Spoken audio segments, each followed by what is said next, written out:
Welcome to Ta Odessa.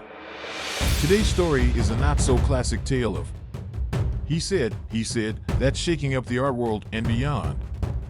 Before we jump in, remember, as of the creation of this video, nobody has been arrested, charged, or convicted of any crimes, and everything could change as new information is unveiled. On March 23, 2024, a video posted by Joseph Awuah-Darko to his Instagram dropped like a bomb. Awuah-Darko, with tears in his eyes, claims he was SA'd by a high-profile figure in the art world. He claimed for legal reasons he couldn't name names, but he asked for donations so he could hire a lawyer and legally fight back against his attacker. The target, $200,000. Based on the sheer emotion displayed in the video, donations started trickling in from survivors, allies, and fans of Awuah-Darko. As the internet does, people started putting two and two together, and people not only started guessing who his alleged attacker was, but some also claimed that they had either personally experienced something similar or knew someone in the art industry who had. Before we dig into what supposedly happened, let's take a look at who the main players are in this dramatic clash. The first is Joseph Awuah-Darko, also known as Kehinde. Picture this: Awuah-Darko was born into the lap of luxury in Middlesex, London back in 1996. By the age of 5, his family had returned to Ghana. Although he went to some of the best schools and was given a lot of unique opportunities, this wasn't just any kid. By many accounts, was considered an artistic child prodigy in both music and visual arts. Flash forward to 2008, and who's singing the Ghanaian national anthem for U.S. President George W. Bush? You guessed it, Awuah-Darko. Fast forward a bit more, and he not only became an award-winning theatrical performer, but in 2016 he released the hit song Melanin Girls that served as a social commentary on the stigma faced by dark-skinned women. While studying at the prestigious Accusations University in Ghana, he continued to be passionate about the arts and began exploring other artistic and philanthropic endeavors. He co-founds the Agbogblo Shine initiative in 2017 to tackle e-waste with some design thinking. And by 2019, Forbes is giving him a nod in their 30 Under 30 for his contribution to the contemporary art world. Oh, and let's not forget, in 2020, he founded Ghana's first independent artist residency program, Nolder Artist Residency. Awuah-Darko had an undeniably privileged upbringing, but it hasn't all been smooth sailing. Behind the scenes, Awuah-Darko battled with his mental health. After his manic-depressive disorder diagnosis, he didn't shy away from sharing his struggles and even starred in the 2018 documentary, It's Okay, to help break the stigma of talking about mental health in Africa. Amid all of this, he was wrestling with a personal truth, which he only publicly admitted after revealing who his alleged attacker was. He is gay. Our second main character is a man who has been described as one of the most influential people in global black culture, Kehinde Wiley. Awuah-Darko and Wiley's upbringings couldn't have been more different. Born to a Nigerian father and an African-American mother, life threw him the curveball of growing up poor with 5 siblings, including a twin brother, after his dad jetted back to Nigeria.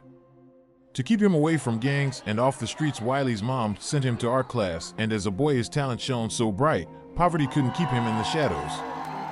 He hustled hard, snagging scholarships that catapulted him into Ivy League schools, where in 2001 he completed a Master's of Fine Arts from Yale University, and in 2024 he even received an honorary doctorate. And his art?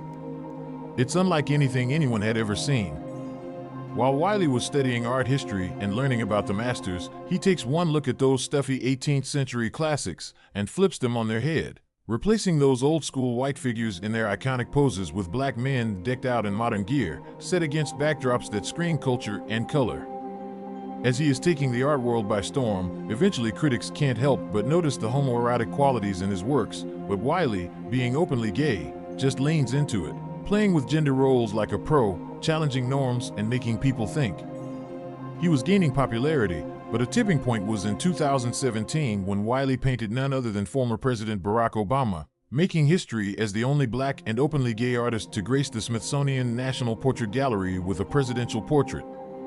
And if you're thinking that's cool, but still wondering how big of a deal is Wiley really?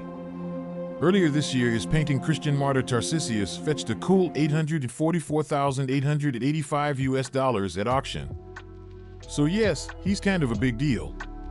Well, how did these two cross paths? Picture this, it's June 9th, 2021. Awuah-Darko's Nolder artist residency is getting attention in the art world, and naturally they decide to host a swanky dinner. The guest of honor?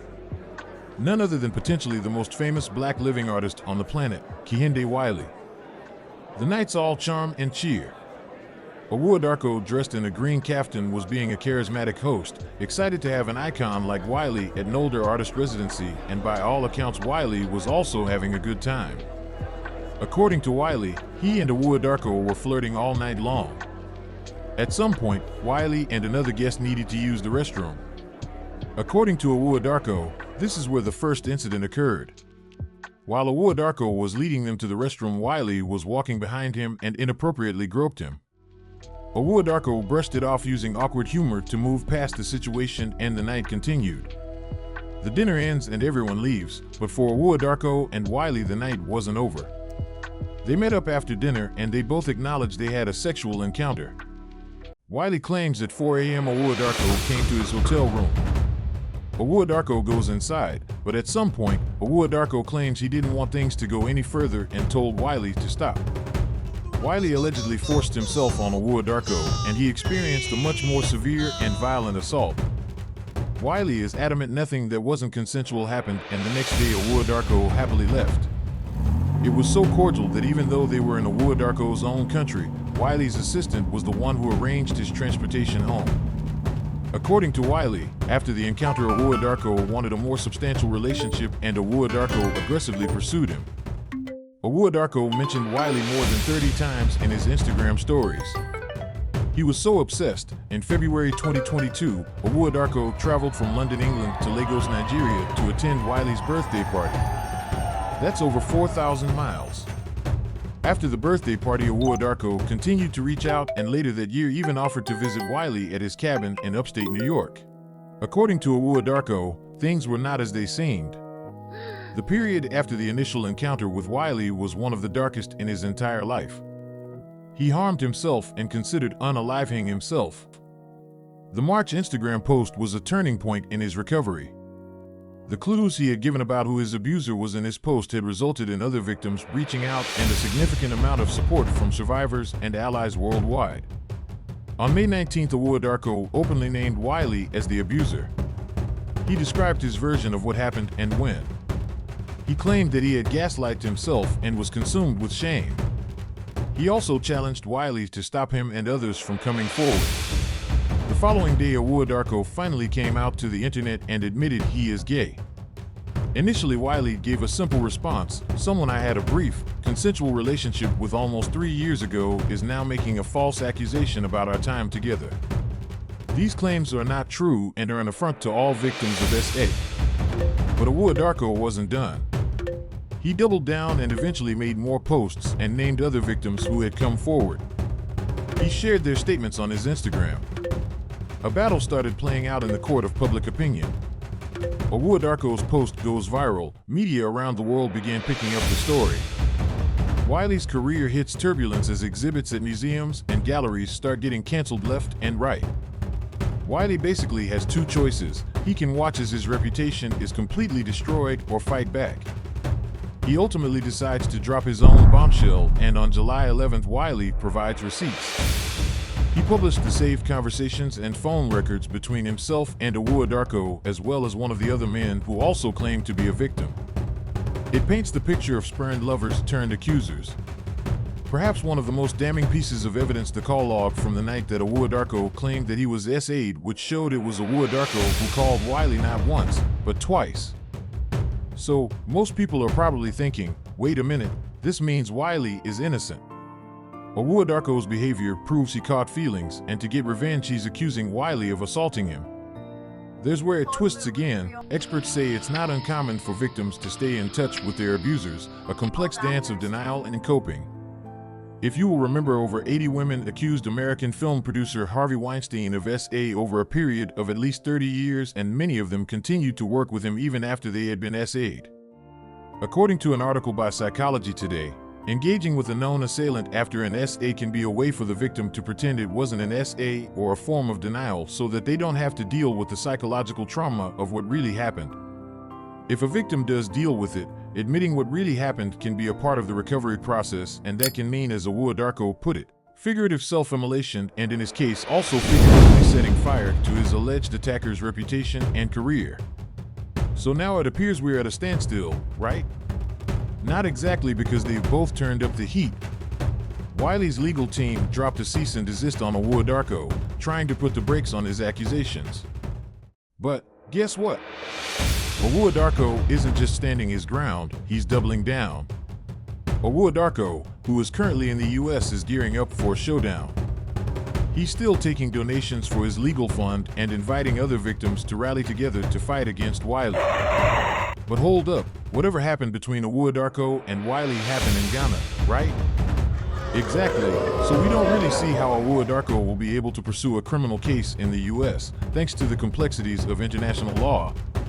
But we're not legal experts, so maybe his lawyers have found a loophole that we don't know about. But here's the million-dollar question. What's Awuah-Darko's next move? Will Wiley be able to clear his name? We're all here just waiting to see how this drama unfolds. Did Wiley do it? We don't know. If he did, do you think he should be punished? Should the art be separated from the man, or does Wiley deserve to be canceled? If Wiley were to be found not guilty, or he's never charged with a crime, does Awuah-Darko deserve to be punished? Tell us what you think in the comments. Before you check to see if you have saved your own receipts, hit that like button, subscribe, and ring that bell for more stories.